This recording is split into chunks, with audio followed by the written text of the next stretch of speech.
I feel it's so important to understand what men fall in love with first and what we women fall in love with first, because these two things remain our biggest weakness throughout the whole relationship and can and most definitely is an advantage to use in those hotspot moments when we just need things to flow our way.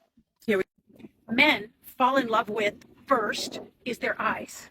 What they see is what opens the door. We women fall in love first with what we hear. We're auditory. Now, here's the most important part.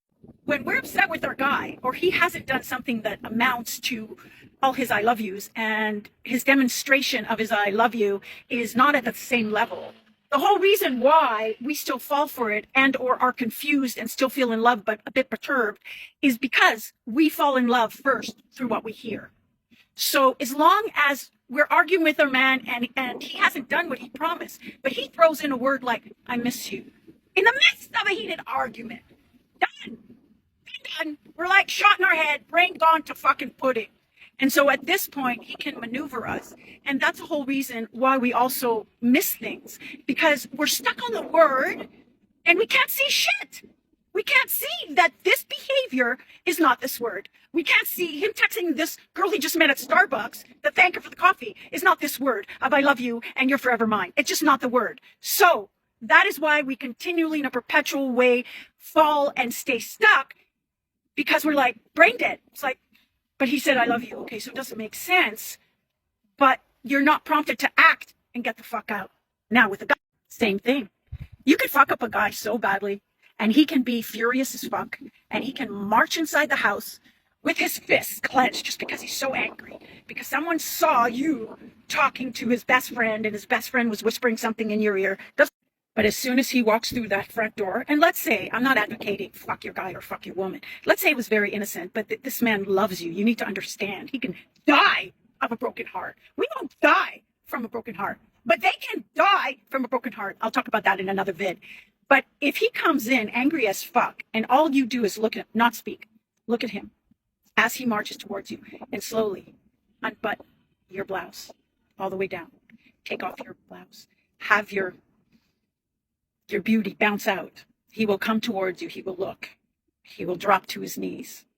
And then you will sit on his face and rotate. And that will be that. Truly. Now, his logic is very clear. He saw you talk to his friend, but his body is in such a different state that it overrules his mind. I tell you these things today just to make you aware of, in the worst case scenario, why these things can happen. Why we women are like just zombies when it comes to, he said this, he said that. Why is he doing this? But it's overlooked.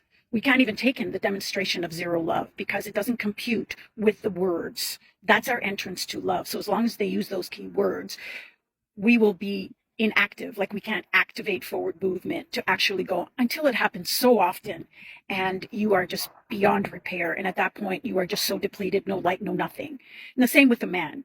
Until it happens so much, he will just rip his heart out rather than to continue to suffer with you. However, in the most beautiful way with someone that you love, this can be such an eye-opener to understand that when your woman is in a certain state, and she can be very, very upset, that with you as a guy, 1,000,000% attentive to her, absorbing all her feelings into you, which won't do anything to you, but it will empty the room for your love because she's so angry.